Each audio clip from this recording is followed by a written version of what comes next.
നമസ്കാരം, welcome to super notes. RRB group ഡിയുടെ number of ആപ്ലിക്കൻസിന്റെ ഡേറ്റ പുറത്തു വന്നിരിക്കുകയാണ്. അതായത് RRBയുടെ ഒഫീഷ്യൽ ആയിട്ടുള്ള എത്ര പേരാണ് ഗ്രൂപ്പ് ഡി എക്സാമിനേഷന് വേണ്ടി അപ്ലൈ ചെയ്തിട്ടുള്ളത് എന്നതിന്റെ ഒഫീഷ്യൽ ഡേറ്റ പുറത്തു വന്നിരിക്കുകയാണ്. ഈ ഡേറ്റ പ്രകാരം എന്താണ് സംഭവിക്കുക? നമുക്കറിയാം, 1 കോടി, തമ്പ് നിങ്ങൾ കണ്ടതുപോലെ 1 കോടിയിലധികം ആളുകളാണ് ഈ എക്സാമിലേക്ക് അപ്ലൈ ചെയ്തിട്ടുള്ളത്. കൃത്യമായിട്ടുള്ള എണ്ണം ഇതാണ്: 1,08,22,423 പേരാണ് ഈ ഒരു എക്സാമിന് വേണ്ടിയിട്ട് രജിസ്റ്റർ ചെയ്തിട്ടുള്ളത്. ഓക്കെ, അപ്ലൈ ചെയ്തിട്ടുള്ളത് എത്രയാണ്? 1,08,22,433 പേരാണ് അപ്ലൈ ചെയ്തിട്ടുള്ളത്. എന്ന് പറഞ്ഞാൽ 1 കോടിയിലധികം ആളുകൾ പാളിപ്പോയോ എന്ന് ഇപ്പോൾ കുറേ ആളുകൾ ചിന്തിക്കുന്നുണ്ടായിരിക്കും അല്ലേ? 1 കോടിയിലധികം ആളുകൾ അപ്ലൈ ചെയ്തിട്ടില്ലേ? ഇപ്പം നിലവിൽ എത്രയാണ് വേക്കൻസി? ഏകദേശം 32,423 വേക്കൻസിയാണ് നിലവിലുള്ളത്. അപ്പോൾ ഇതിൻ്റെ പുറകെ കേസും കാര്യങ്ങളും ഒക്കെ നടക്കുന്നുണ്ട്. ഭയങ്കര ഒരു ആശങ്ക, ഇത്രയും ആപ്ലിക്കൻസ് ഉണ്ട് എന്നുള്ളതിൽ ഒരു ആശങ്ക നിങ്ങൾക്കൊരു പക്ഷേ ഇപ്പോഴുണ്ടായിരിക്കാം. നമ്മളൊന്ന് പരിശോധിക്കുകയാണ്, എന്താണ് ഈ നമ്പർ ഓഫ് ആപ്ലിക്കൻസിന്റെ ഡേറ്റയിലൂടെ നമ്മൾ മനസ്സിലാക്കേണ്ടത് എന്നുള്ള കാര്യം നമ്മളൊന്ന് പരിശോധിക്കുകയാണ്. മക്കൾ, ഈ ആപ്ലിക്കൻസിന്റെ ഡേറ്റ പ്രകാരം നോക്കുകയാണെങ്കിൽ ഓരോ സ്ഥലത്തെയും എത്രയാണ് ആപ്ലിക്കൻസ് വന്നിട്ടുള്ളതെന്ന് കിടപ്പുണ്ട്. അതിൽ നമ്മൾ ഏറ്റവും കൂടുതൽ ഇന്ന് ഫോക്കസ് ചെയ്യാനായിട്ട് പോകുന്നത് ചെന്നൈ എന്ന് പറയുന്നതിലെ ഡേറ്റ നമ്മൾ നോക്കുന്നുണ്ട്. അതേപോലെ ബംഗളൂരു, കൃത്യമായിട്ട് കുറേ നമ്മുടെ സ്റ്റുഡൻസ് ബംഗളൂരുവിൽ എന്ത് ചെയ്തിട്ടുണ്ട്? അപ്ലൈ ചെയ്തിട്ടുണ്ട്. ആ ഒരു ഡേറ്റ നമ്മൾ നോക്കുന്നുണ്ട്. അതേപോലെ തന്നെ നമ്മൾ മുംബൈയുടെ ഡേറ്റ നോക്കുന്നുണ്ട്. ദെൻ അതേപോലെ തന്നെ നമ്മൾ എന്ത് നോക്കുന്നുണ്ട്? കൊൽക്കത്ത എന്ന് പറയുന്ന ഒരു റീജിയന്റെ ഡേറ്റയും കൂടി നമ്മൾ നോക്കുകയാണ്. ഇവിടെ നമ്മൾ നോക്കുകയാണെങ്കിൽ വ്യക്തമായിട്ട് നമുക്ക് മനസ്സിലാകും മക്കളെ, ചെന്നൈ എന്ന് പറയുന്ന സ്ഥലത്തെയാണ് ഡേറ്റ പരിശോധിക്കുന്നതെങ്കിൽ അവിടെ നമ്പർ ഓഫ് ആപ്ലിക്കൻസ് 11,12,922 എന്നുള്ളതാണ്. എത്രയാണ്? 11,12,922 പേരാണ് എവിടെ അപ്ലൈ ചെയ്തിട്ടുള്ളത്? ചെന്നൈയിൽ ചെന്നൈ എന്ന് പറയുന്ന RRB കീഴിൽ അപ്ലൈ ചെയ്തിട്ടുള്ളത്. അതേസമയം തന്നെ നമ്മൾ മുംബൈ ആണ് പരിശോധിക്കുന്നതെങ്കിൽ അവിടെ 15,59,100 പേര് അപ്ലൈ ചെയ്തിട്ടുള്ളത്. ഓക്കെ, 15,59,100 പേരാണ് അപ്ലൈ ചെയ്തിട്ടുള്ളത്. ഇനി അതേസമയം തന്നെ നമ്മൾ നേരെ കൊൽക്കട്ടയിലാണ് നോക്കുന്നതെങ്കിൽ വേക്കൻസി ഒക്കെ കൂടാറുള്ള കൊൽക്കട്ടയിൽ എത്ര പേരാണ് അപ്ലൈ ചെയ്തിട്ടുള്ളത്? അവിടെ 7,93,572 പേരാണ്. എത്രയാ? 7,93,572 പേര് അപ്ലൈ ചെയ്തിട്ടുള്ളത്. ഇനി അതേസമയം തന്നെ നമ്മൾ ബംഗളൂരു ആണ് നോക്കുന്നതെങ്കിൽ ബംഗളൂരുവില് 2,75,307 പേരാണ് അപ്ലൈ ചെയ്തിട്ടുള്ളത്. ഓക്കെ, 2,75,307. അപ്പോൾ ഇവിടെ താരതമ്യേന ചെന്നൈയുടെയും മുംബൈയുടെയും ഒക്കെ നമ്പർ ഓഫ് ആപ്ലിക്കൻസ് കൂടി നിൽക്കുന്നതായിട്ട് കാണാൻ പറ്റും. ഇതെന്തെങ്കിലും പ്രശ്നം ഉണ്ടാക്കുന്നുണ്ടോ? ഇത് കണ്ട് പേടിക്കേണ്ടതുണ്ടോ? ചെന്നൈയിൽ അപ്ലൈ ചെയ്തവർ പണിപാളിപ്പോയോ എന്ന് നിങ്ങൾ നോക്കുന്നുണ്ടെങ്കിൽ നമ്മൾ ഓരോ സോണിലും വേക്കൻസി വെച്ച് നമ്മൾ എന്ത് ചെയ്യും? അനലൈസ് ചെയ്യും. അതിൻ്റെ ഒരു വീഡിയോ തൊട്ട് പുറകെ വരുന്നുണ്ട്.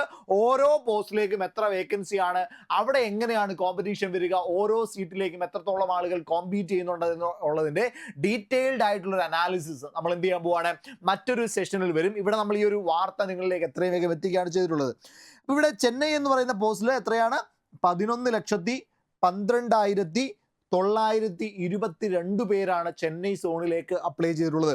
ഇവിടെ പരിശോധിക്കുകയാണെങ്കിൽ ഇവിടെ അൺറിസർവ്ഡ് ആണെങ്കിൽ അൺറിസർവ്ഡിലേക്ക് ഏകദേശം 1,63,586 പേര് അൺറിസർവ്ഡ് കാറ്റഗറിയിൽ അപ്ലൈ ചെയ്തിട്ടുണ്ട് ചെന്നൈയിൽ. ദെൻ SC ആണെങ്കിൽ 2,93,266 പേര് SC എന്ന് പറയുന്ന കാറ്റഗറിയിൽ അപ്ലൈ ചെയ്തിട്ടുണ്ട്. ദെൻ STയിൽ 66,036 പേര് അപ്ലൈ ചെയ്തു. OBC 5,41,939 പേര് OBCയിലേക്ക് അപ്ലൈ ചെയ്തിട്ടുണ്ട്. ദെൻ അതിനുശേഷം EWS ആണെങ്കിൽ 48,095 പേരാണ് EWS കാറ്റഗറിയിലേക്ക് അപ്ലൈ ചെയ്തിട്ടുള്ളത്. അങ്ങനെ ആകെ 11,12,922 പേര് അപ്ലൈ ചെയ്തു. ദെൻ എക്സ് സർവീസ്മാൻ 4,048, PW ആണെങ്കിൽ 8,461 പേരും അപ്ലൈ ചെയ്തിട്ടുണ്ട്. അപ്പോൾ ഇത്രയുമാണ് നമ്പർ ഓഫ് ആപ്ലിക്കൻസ്. അങ്ങനെ ആകെ പരിശോധിക്കുകയാണെങ്കിൽ ടോട്ടൽ 1,08,22,423 പേര് ടോട്ടൽ ആപ്ലിക്കേഷൻ ഉണ്ട്. അതിൽ അൺറിസർവ്ഡ് കാറ്റഗറി ആണ് എങ്കിൽ അവിടെ ഏതാണ്ട് 18,35,466 പേരാണ് ടോട്ടൽ ആപ്ലിക്കൻസ് ആയിട്ട് ഉള്ളത് എന്നുകൂടി നമുക്ക് മനസ്സിലാവുന്നുണ്ട്. അപ്പോൾ ഇത്രയുമാണ് നമ്പർ ഓഫ് ആപ്ലിക്കൻസ്. ഇനി ഇത് കണ്ട് പേടിക്കണോ എന്നുള്ളൊരു ഡൗട്ടാണ് വരിക. നമ്മൾ ഇതിൻ്റെ വേക്കൻസി കൂടെ ഒന്ന് പരിശോധിച്ച് നോക്കിയാൽ ടോട്ടൽ RRBസിൻ്റെ വേക്കൻസിയാണ് ഇവിടെ കിടക്കുക. ഇവിടെ നമ്മൾ നോക്കുമ്പോൾ നമ്മൾ ചെന്നൈയുടെ വേക്കൻസിയാണ് എടുത്ത് നോക്കുന്നതെങ്കിൽ ചെന്നൈയിൽ ആകെ 2,694 വേക്കൻസിയാണ് റിപ്പോർട്ട് ചെയ്തിട്ടുള്ളത്. 2,694 വേക്കൻസിയാണ് ചെന്നൈ സോണിൽ റിപ്പോർട്ട് ചെയ്തിട്ടുള്ളത്. അതേസമയം തന്നെ മുംബൈ ആണെങ്കിൽ അവിടെ 3244 വേക്കൻസിയാണ് റിപ്പോർട്ട് ചെയ്തിട്ടുള്ളത്. ദെൻ അതിനുശേഷം കൊൽക്കട്ടയാണെങ്കിൽ അവിടെ എത്ര വേക്കൻസി ഉണ്ട്? 1044 വേക്കൻസിയാണ് കൊൽക്കട്ടയിൽ എന്ത് ചെയ്തിട്ടുള്ളത്, അപ്ലൈ ചെയ്തിട്ടുള്ളത്. ഓക്കെ, അത്രയും വേക്കൻസിയാണ് വന്നിട്ടുള്ളത്. അപ്പം ഇത്രയും വേക്കൻസിയാണ് ചെന്നൈയിൽ, 2694 വേക്കൻസിയാണ് ചെന്നൈയിലുള്ളത്. അവിടേക്ക് വേണ്ടിയിട്ടാണ് ഇപ്പോൾ 11 ലക്ഷം പേര് അപ്ലൈ ചെയ്തിട്ടുള്ളത്. അപ്പം നിങ്ങൾ മനസ്സിലാക്കേണ്ട ഒരു കാര്യം, ഇത്രയും പേര് അപ്ലൈ ചെയ്തു, പക്ഷേ പഠിച്ചു തുടങ്ങിയിട്ടുള്ളവർ വളരെ ചുരുക്കമായിരിക്കും. നന്നായി പഠിച്ചുകൊണ്ടിരിക്കുന്നവർ വളരെ ചുരുക്കമായിരിക്കും. പലരും എന്ത് ചെയ്തിട്ടില്ല, ഈ ഒരു സീരിയസ്നെസ്സിലേക്ക് എത്തിയിട്ടില്ല. അപ്പോൾ ആ നമ്പർ ഓഫ് ആപ്ലിക്കൻസ് എത്ര കൂടുതലാണെങ്കിലും പഠിക്കുന്ന കുട്ടികളുടെ എണ്ണം എത്രയാണ്? വളരെ കുറവായിരിക്കും. വളരെ കുറച്ച് പേര് മാത്രമേ കൃത്യമായിട്ട് പഠിച്ച് എക്സാം എന്ത് ചെയ്യുള്ളൂ, ക്ലിയർ ചെയ്യുള്ളൂ. അതുകൊണ്ട് നിങ്ങൾ ഈ നമ്പർ കണ്ട് പേടിക്കല്ല. ഇപ്പോൾ ചെന്നൈയിൽ അപ്ലൈ ചെയ്തപ്പോൾ 11 ലക്ഷം പേരില്ലേ എന്ന് കണ്ട് പേടിക്കല്ല ചെയ്യേണ്ടത്. പഠിക്കുന്ന കുട്ടികൾ അല്ലെങ്കിൽ കോമ്പറ്റീഷൻ വളരെ കുറച്ച് ആളുകളിലേക്കായിരിക്കും ഉണ്ടാവുക.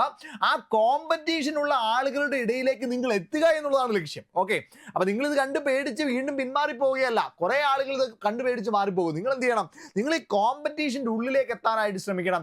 ഈ കോമ്പറ്റീഷന്റെ ഉള്ളിൽ എത്തി നിങ്ങൾ എന്ത് ചെയ്യണം? പ്രിപ്പയർ ചെയ്യാനായിട്ട് ശ്രമിക്കണം. ഓക്കെ അല്ലേ? അപ്പൊ അതിനു വേണ്ടിയിട്ടുള്ള അല്ലെങ്കിൽ ആ ഒരു ലക്ഷ്യം മുന്നിൽ നിർത്തിക്കൊണ്ടുള്ള ഒരു സ്ട്രാറ്റജി ബിൽഡ് ചെയ്ത് നിങ്ങൾ എന്ത് ചെയ്യണം? ഇനിയുള്ള സമയത്ത് പഠിക്കാനായിട്ട് പ്രിപ്പയർ ചെയ്യണം. ഓക്കെ അല്ലേ? സെറ്റ് അല്ലേ ഞാൻ പറഞ്ഞത്? അപ്പൊ അതിനു വേണ്ടിയിട്ടാണ് ഇനിയുള്ള സമയത്തെ നിങ്ങൾ വിനിയോഗിക്കേണ്ടത്. അപ്പോൾ ഈ നമ്പർ ഓഫ് ആപ്ലിക്കൻസ് കണ്ട് നിങ്ങൾ പേടിക്കേണ്ട. ഗ്രൂപ്പ് ഡിക്ക് വേണ്ടി ഒരു ഫ്രഷ് ബാച്ച് നമ്മൾ സ്റ്റാർട്ട് ചെയ്യാനായിട്ട് പോവാണ്. ഒരു പവർ ബാച്ച് നമ്മൾ സ്റ്റാർട്ട് ചെയ്യാൻ പോവാണ്. നമ്പർ ഓഫ് ആപ്ലിക്കൻസിനെയൊക്കെ കണ്ടു കഴിഞ്ഞു. ഇനി നമ്മൾ ആ കാൻഡിഡേറ്റ്സിനുള്ളിലേക്ക് ഏറ്റവും കൂടുതൽ കോമ്പറ്റീഷനുള്ള കോമ്പറ്റീഷൻ കൂടി കുറഞ്ഞു എന്നുള്ളതൊക്കെ മാറ്റി നിർത്തിയിട്ട് നമ്മൾ എത്ര പേരാണോ പഠിക്കുന്നത്, ആക്ച്വലി പഠിക്കുന്നവരുടെ ഇടയിലേക്ക് നമ്മൾ കയറുകയാണ്. റാങ്ക് അടിക്കാനായിട്ട് നമ്മൾ പോവാണ്. മക്കളെ, പവർ ബാച്ച്, ഗ്രൂപ്പ് ഡിയുടെ പവർ ബാച്ച്, ഒരു പുതിയ ബാച്ച് നമ്മൾ സ്റ്റാർട്ട് ചെയ്യുകയാണ്. ഈ ഒരു ബാച്ചിന്റെ പ്രത്യേകത, ഇവിടെ ഇംഗ്ലീഷിലും മലയാളത്തിലും നിങ്ങൾ ക്ലാസ്സുകൾ കിട്ടുമെന്നുള്ളതാണ്. ഓക്കെ, ഇംഗ്ലീഷിലും മലയാളത്തിലും നിങ്ങൾക്ക് ഇവിടെ ക്ലാസ്സുകൾ കിട്ടും. അതേപോലെ തന്നെ ടോപ്പിക് പ്രയോറിറ്റി ബേസ് ചെയ്തുള്ള ക്ലാസ്സുകളായിരിക്കും വരിക. 200+ അവേഴ്സിന്റെ റെക്കോർഡഡ് സെഷൻസ് കാണും. ദെൻ അതേപോലെ തന്നെ നിങ്ങൾക്ക് ക്വസ്റ്റ്യൻ പ്രാക്ടീസിന്റെ ലൈവ് സെഷൻസ് കാണും. ദെൻ ഇവിടെ കൃത്യമായിട്ടുള്ള മെന്റർഷിപ്പ് കാണും. മോക്ക് ടെസ്റ്റുകൾ ചെയ്ത് നോക്കാനൊക്കെ ആയിട്ടുള്ള ഒരു ടെസ്റ്റ് പാക്ക് ഇതിൻ്റെ കൂടെ നിങ്ങൾക്ക് ടെസ്റ്റുകൾ നിങ്ങൾക്ക് കിട്ടും. അവിടെ തന്നെ നിങ്ങൾക്ക് എന്ത് ചെയ്യാൻ പറ്റും? ചാപ്റ്റർ ടെസ്റ്റുകൾ, അതേപോലെ വീക്ക്ലി ടെസ്റ്റുകളൊക്കെ നിങ്ങൾക്ക് ചെയ്യാനായിട്ടുള്ള സാധ്യതകളുണ്ട്. സ്റ്റഡി മെറ്റീരിയൽസ്, PDF മെറ്റീരിയൽസ് നിങ്ങൾക്ക് കിട്ടും. അത് പ്രിന്റ് എടുത്ത് വെച്ച് നിങ്ങൾക്ക് പഠിക്കാൻ പറ്റുന്ന PDF മെറ്റീരിയൽസ് നിങ്ങൾക്ക് കിട്ടും. വെറുതെ ക്ലാസ്സിൻ്റെ നോട്ട്സ് സ്ലൈഡായിട്ട് തരികയല്ല, കൃത്യമായിട്ടുള്ള ഒരു PDF മെറ്റീരിയൽ നിങ്ങൾക്ക് കിട്ടും. അതേപോലെ കസ്റ്റമർ കെയർ, കൃത്യമായിട്ടുള്ള കസ്റ്റമർ കെയർ കാണും. ടെലഗ്രാം സപ്പോർട്ട് കാണും. മോട്ടിവേഷണൽ സെഷനുകൾ കാണും. അങ്ങനെ എല്ലാമായിട്ടുള്ള അടിപൊളി ബാച്ചാണ് പവർ ബാച്ച് എന്ന് പറയുക. ആപ്ലിക്കൻസിന്റെ എണ്ണമൊക്കെ വന്നു. ഇനി വെയിറ്റ് ചെയ്യാനില്ല, സമയം വളരെ കുറവാണ്. നിങ്ങൾ കൃത്യമായിട്ട് പഠിച്ചു പോയി കഴിഞ്ഞ് കഴിഞ്ഞാൽ എന്ത് ചെയ്യാൻ പറ്റും? ഇതൊക്കെ തീർത്ത് നിങ്ങൾക്ക് സർവീസിലേക്ക് കയറാൻ പറ്റും. ഫ്രഷ് ആയിട്ട് നിങ്ങൾക്ക് പഠിച്ചു തുടങ്ങാം. ഇനി നിങ്ങൾ വെയിറ്റ് ചെയ്യരുത്. എത്രയും വേഗം എന്ത് ചെയ്യുക? ഈ ഒരു നമ്പറിലേക്ക് ബന്ധപ്പെടുക. 8281223366 എന്ന് പറയുന്ന ഈ നമ്പറിലേക്ക് ബന്ധപ്പെട്ട് കഴിഞ്ഞാൽ അവർ എല്ലാ കാര്യങ്ങളും, ബാച്ചുമായി ബന്ധപ്പെട്ട എല്ലാ കാര്യങ്ങളും നിങ്ങൾക്ക് പറഞ്ഞു തരും. 8281223366 എന്ന് പറയുന്ന നമ്പറിലേക്ക് ബന്ധപ്പെട്ടാൽ മതി. എല്ലാ കാര്യങ്ങളും അവർ പറഞ്ഞു തന്ന് നിങ്ങൾ എന്ത് ചെയ്യും? ബാച്ചിലേക്ക് ജോയിൻ ചെയ്യും. നമുക്ക് ഒരുമിച്ച് പഠിച്ചു പോകാം മക്കളെ. അപ്പൊ നമുക്ക് ബാച്ചിൽ കാണാം.